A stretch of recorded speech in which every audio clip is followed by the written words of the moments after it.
Welcome back to another edition of the Two for Tuesday podcast, brought to you by Second Round Music. It's the podcast that deep dives into the artists and stories behind the music we love. I'm your host, Michael Pezent, and today we're going back to another critical turning point in country music history, a period when honky-tonk transitioned into polished Nashville sound, and modern country music truly began to take shape. We're talking about the third generation of country music. Now, this is a time frame from the 50s through the early 60s. This generation included a whole new level of commercial appeal and songwriting sophistication. Major labels, national TV appearances, and country stars becoming household names. And today, we'll wrap it up in true Two for Tuesday fashion with a deep dive into two absolute giants of that era. Johnny Cash's I Walk the Line and Patsy Cline's I'll Fall to Pieces. All right, before we jump into today's spotlight songs, let's set the scenes for what country music looked like and sounded like in the early 1950s. America had just come out of World War II. Small towns were growing. Radios were in every household. And jukeboxes, well, they were spinning in every diner you could find. And for the first time, this style of hillbilly honky-tonk music wasn't confined to the front porches and dance halls in the South anymore. It was everywhere. And the 1940s had been dominated by pioneers like Hank Williams, Ernest Tubb, and Lefty Frizzell. Now, these guys poured every bit of heartache and joy into steel guitars and fiddle-driven arrangements. Now, those artists laid the foundation for what we would soon call modern country music. But it was the early 1950s that things really began to evolve and morph into something different. Nashville, Tennessee started to rise as the epicenter of country music, and the Grand Ole Opry, also referred to as the Mother Church, became a national touchstone. Artists like Kitty Wells and Webb Pierce weren't just popular, they were turning into full-blown celebrities. Now, guys, I want you to hang on to that name, Webb Pierce, because he's going to get his own episode on this podcast a little bit later. But something else was happening behind the scenes. Record producers started talking about crossing over, taking a country song and making it appeal to fans in pop and easy-listening music. Now, a brand new sound started to emerge, slicker, smoother, more polished than anything before. And it eventually became known as the Nashville Sound. And producers like Chet Atkins and Owen Bradley drove it forward. They replaced fiddles with string sections and added background vocal groups and created songs meant for both country charts and pop charts. Now, I've also heard this quote-unquote sound called countrypolitan. And out of that moment, two artists broke through who would forever alter the direction of country music. One represented the raw, stripped-down spirit of working-class America. The other brought elegance and emotional vulnerability and an incredible voice like no one had ever heard in country music before. I'm talking about, of course, J.R. Cash, a.k.a. Johnny Cash, and Virginia Patterson Hensley.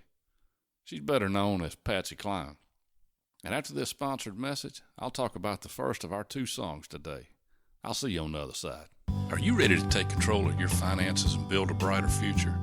Are you sick and tired of being sick and tired, feeling broke all the time? My name is Michael Pezent, a certified master coach, and I created Second Round Financial to provide personalized financial coaching based on the proven principles of Dave Ramsey's 7 Baby Steps. Our services include, but are not limited to, one-on-one financial coaching through Zoom conference or face-to-face, budgeting strategies, debt reduction plans, emergency fund creation, retirement planning, and investment guidance. Well, why choose us? Because we believe in empowering our clients with the knowledge and tools they need to achieve financial peace. With our guidance, you'll gain clarity over your financial situation, develop a realistic and achievable plan, and experience hope and confidence in your financial future. I have over 15 years experience teaching and guiding families in the Ramsey principles, along with a degree in finance and work experience in the banking and insurance industries. So let's get started today Go to secondroundfinancial.com and click Book Now to schedule your free consultation today. So let's start with the Man in Black. Johnny Cash wasn't looking to write a hit.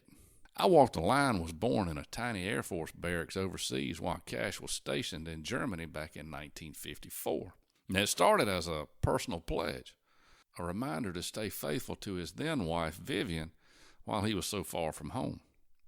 Cash kept playing around with his autoharp late at night, experimenting with chords over and over, until he landed on something he called a strange little progression.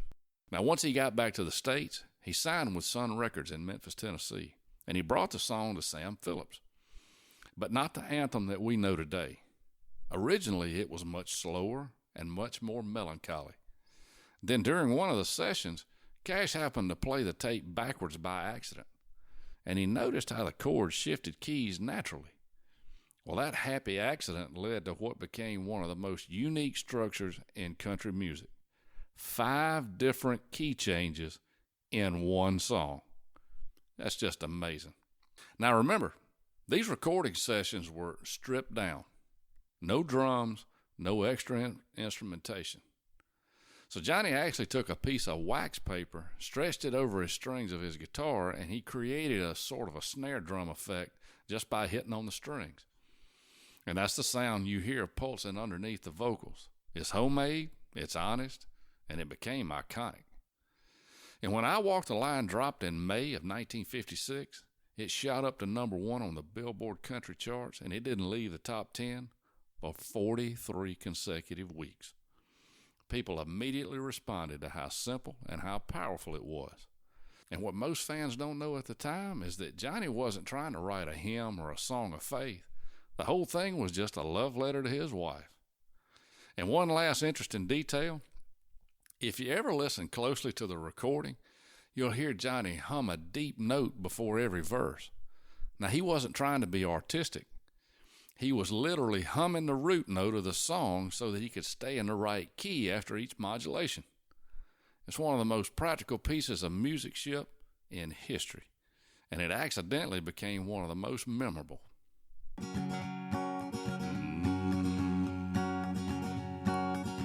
I keep a close watch on this heart of mine. I keep my eyes wide open all the time. I keep the ends up for the tie that binds. Because you're mine, I walk the line.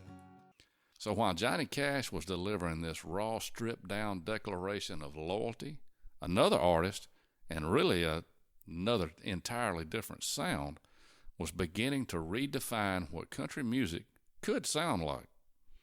Her voice didn't growl, it floated. It resonated with emotion in a way that crossed every demographic. I'm talking about the one and only Patsy Cline. And the song that launched her into country music history wasn't a rocker. It was a ballad full of heartbreak and sophistication. I Fall to Pieces. Now let's break it down and the story behind it.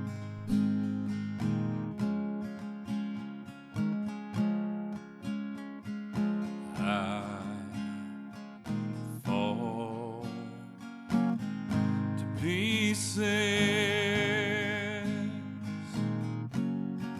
each time I see you again. Now here's something a lot of people don't know. Patsy Cline didn't originally want to record I Fall to Pieces. It was written by the songwriting super heavyweight duo of Harlan Howard and Hank Cochran. Both of these guys are Hall of Fame songwriters and individually have written some of the most popular songs in the history of the genre. They were both working in Nashville as staff writers, and they had just teamed up when Hank played Harlan a melody he'd been humming. And Harlan immediately grabbed his guitar and said, "That sounds like Falling to Pieces." And the lyrics started pouring out. Well, they pitched this song to Decca Records and producer Owen Bradley. So Owen went on a quest to find somebody that would sing it. And it was turned down several times. But as Patsy was standing in the hallway outside Bradley's office one day, she overheard a discussion, if you will, with another artist who, again, was turning this song down. And Patsy came in and asked if she could record it. and Bradley accepted. Now, during the recording, once Patsy got to the studio, she thought the arrangement sounded too pop, and it didn't match her honky-tonk roots. So Mr. Bradley, who was helping build the Nashville sound at the time, had to convince her to at least try it. And the recording session was held at Bradley Studios in Nashville, and it had included the Jordanaires on background vocals, to which Patsy was not too thrilled. And according to Jordanaires member Gordon Stocker, she wasn't too friendly on their first meeting either. Patsy thought that they were going to come in and drown out her sound. But here's one of the most fascinating parts. Patsy still wasn't buying Owen's sales pitch on this song during rehearsal. And she reportedly stopped midway through and said, "This just isn't me." So Owen asked her to try it with a little more restraint, rather than belting it out like a honky-tonk number.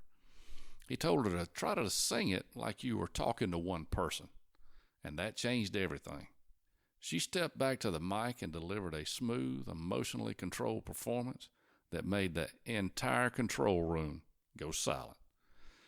Now, Bradley started the track with a slight shuffle rhythm, something that bridged country and pop music. But according to song co-composer Harlan Howard, the session musicians were having trouble in the studio with the song also.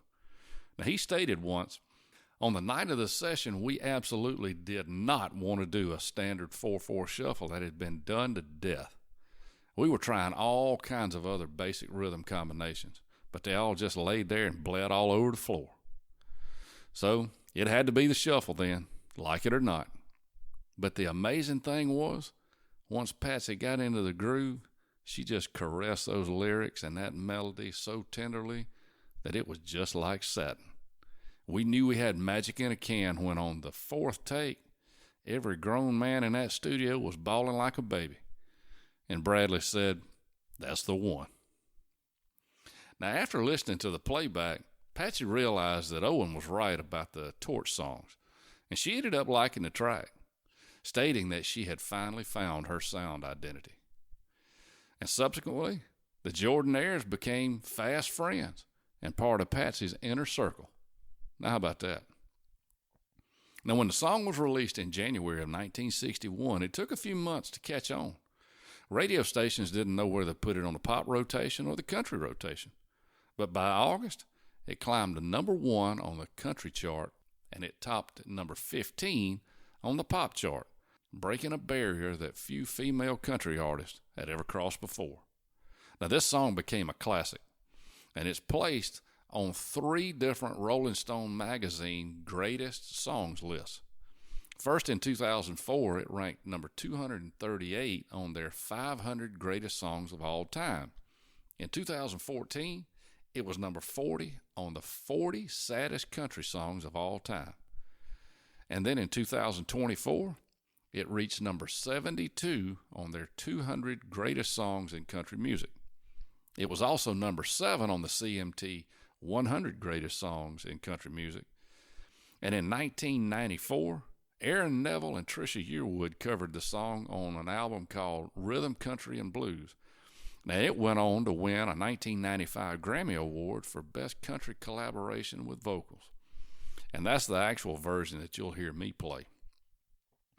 Now, this became Patsy's first major crossover hit, and it proved what the Nashville sound could do: bring massive emotion into a polished, universal package without losing its country soul. To this day, I Fall to Pieces is considered one of the most important recordings of all time, not just in country music, but in American music history. Hey guys, thank you for listening today, and I hope you're enjoying this podcast. If you are, please subscribe or follow the podcast, click the like button, share it with other music lovers, and please consider giving it a 5-star rating so we can reach a bigger audience. Now back to the show. So there you have it. One song forged in a lonely Air Force barracks, another crafted in a polished Nashville studio. 2 totally different paths, but both helped define what we now call modern country music. Johnny Cash proved that you didn't need big production to say something powerful. And Patsy Cline showed that country music could be elegant, expressive, and cross any boundary. So thanks so much for joining me for this week's 2 for Tuesday podcast, brought to you by Second Round Music. you enjoyed this episode, do me a big favor. Subscribe, follow the show, leave a quick review, share it with another music-loving fan. And all these small things help us tremendously by triggering that algorithm and pushing it out to more listeners. It's the easiest way you can support what we're doing, and I greatly appreciate it. So join me next week when we dive into another iconic chapter in music history. Until then, I'm Michael Pezent, reminding you we love you and we need you. And keep that music playing and those stories alive. God bless you.